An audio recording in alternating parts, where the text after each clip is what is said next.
So it's 2021, and for the first time in 10 years, we can be getting new albums from J. Cole, Kendrick Lamar, and Drake. And the last time that this happened, that they all dropped a studio album the same year, was in 2011 when Drake gave us Take Care, J. Cole gave us a Sideline Story, and Kendrick Lamar gave us Section 80. So this is huge because they're the big three, and they're all expected to maybe drop this year. And right off the top, who do you think's going to have the best album out of those three artists? Well, I think I'm going to come out of nowhere and say J. Cole.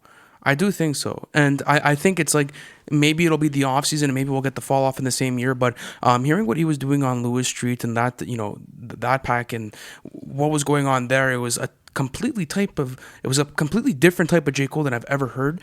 And it was just like Lion King on Ice, and especially the climb back, talking about where J. Cole's at with his fame and talking about, where he's at with everything is fucking beautiful. There was a newfound hunger in him, right? Exactly. But it wasn't only that, but I think that's what's going to happen for the fall off, but the offseason might be a bit different. But I think like what he's creating right now is fucking beautiful. I think we are going to get features on the offseason, right? On the offseason. Because all of his mixtapes have had features, so you can't expect any different here, right? But that's why, like, we know the offseason is definitely going to be dropping this year. We don't know if the fall off is going to be dropping this year. But as for the offseason, you could expect features.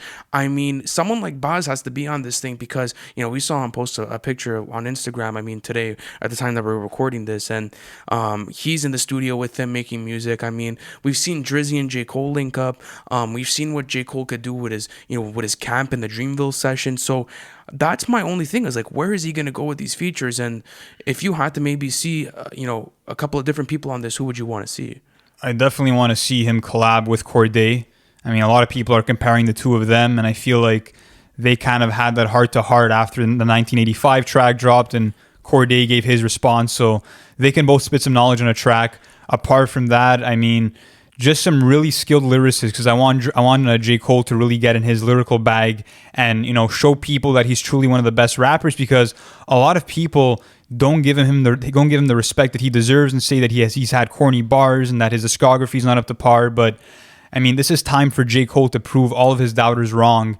And I think the biggest hurdle for J. Cole going into this album is actually cementing his spot as a GOAT, because people do not see him in that light, at least not all people. But I do, though. I definitely do too. Based on his discography, based on what he's built with the Dreamville camp, based on his evolution within the music, from going from telling his come-up story to telling more introspective sides of his life, and him being self-reflective about his family life and where he's at in his career, then going on to telling somebody else's story on For Your Eyes Only, and then going into that Godfather role on KOD, where he's just spreading wisdom to the youth, has been amazing to witness throughout these last 10 years. But if you're asking me who I think's going to have the best album out of these three megastars, it's Kendrick Lamar. And it's for the sole fact that, he has 4 albums in his discography. 3 are already established classics for me in Section 80, GKMC, and To Pimp a Butterfly. And Damn will probably age as a classic as well. So he's literally gone 4 for 4. And I feel like when you look at, the greatest hip-hop albums of all time, Kendrick's albums are going to be, at the forefront of those lists. And like I said, J. Cole has the hurdle of cementing himself as a GOAT.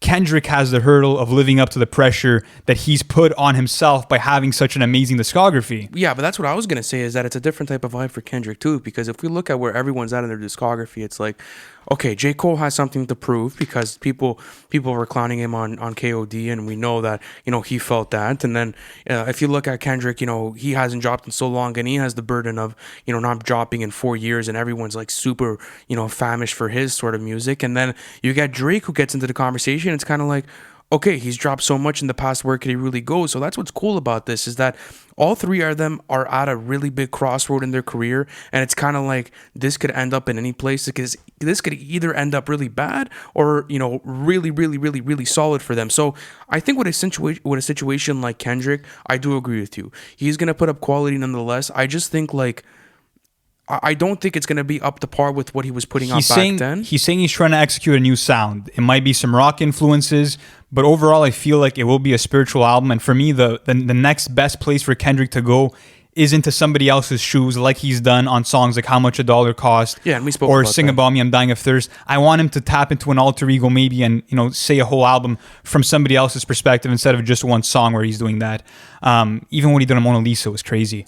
But I mean, what I sense also with these 3 album rollouts is a sense of competition, because there's no coincidence for the 3 of them to drop in the same year. I think they were going to do it last year if it didn't happen. And this we year. saw in 2017, after Drake dropped More Life, I think it was only 4 days later, Kendrick comes with The Hard Part 4 and puts the whole fucking industry on blast. And, you know, the 5-foot giant came alive, right? That is true. And I think that's the same sort of competition going in at this point. Is like they're all going to be dropping fantastic projects, but it's going to be like, who's going to really cement themselves at this point? Because Drake has everything, man. Drake has the commercial hits, and we could go into CLB and we could talk about what we've heard about it. I mean, if you listen to what 40 said, he thinks it's going to be more of a Views vibe where there's a lot of different sounds with it, but people are maybe not going to be as receptive with it just because, hey, it's going to be too many sounds in an album. And like with Views, people did have that gripe. But I think Drake's a sleeper in this conversation because I do like Drake's discography. I think Drake has a load of great projects. I think, in my opinion, he has somewhere from. You could low-key make an argument that anything up to Views is a classic. You could, like, for any Drizzy fan, and especially for the whole Toronto scene. You go to Toronto and you ask them if any of those projects are a classic, they'll all answer you yes. So I do think, to a certain extent, we do have to respect the discography to that point. In my opinion, though, as you did say, GKMC and To Pimp a Butterfly are arguably, you know, both in the top 10 albums of all time. Like, you can make that. Those are another level of classic for me. You know what I mean? Because those albums, you have to sit down and you have to fucking dissect them. If you're asking a strict hip-hop enthusiast, he might give Take Care the classic. Nothing Was the Same, maybe. If you're looking into mixtapes, if you're reading This Is Too Late, probably will age as a classic mixtape, but there's a different sentiment around it when you're looking at, you know, what's truly pushed the boundaries of hip-hop and, you know, what's changed the genre forever. I know, but the term classic is very tricky because it's very broad and like there's a lot of different things that are attributed to it. I mean, a classic doesn't necessarily dictate the quality of the project. Like, there's a lot of different things that go into it, how iconic it was for its time, what it did on the influence factor, what type of new sounds did it introduce and did it birth. I mean, that's something that Drizzy has a lot of, is iconic moments. And you were mentioning that to me before, like, you know, Drizzy is going to be known for those hit songs and he's going to be known for that. Yes, I do agree, but I also do think that whenever Drizzy drops a project, the whole world stops. Like, that's another thing, is like this new sort of culture shock is implemented. Like, I remember when something like Views came out, the whole fucking summer was just revolved around Summer 16 and Drake. Like, he created that term and he literally ruled over that whole summer. Look at something like Take Care. When that dropped, I mean, you look at songs like, let's say, even like Take Care or The Motto, or, you know, let's say headlines like Hell Yeah Fucking Right. Like, there's too many iconic tracks on a placement like that. So do you think maybe now that it's just a different sentiment when judging these albums, just because we've seen what they've been able to do for discographies and it's different at this point? Yeah, it's definitely a different sentiment. And I just feel like Drake is going to be remembered, I think, more so for his moments than his projects necessarily. It's not to say that he has any bad albums, because to me, he has 0 weak projects.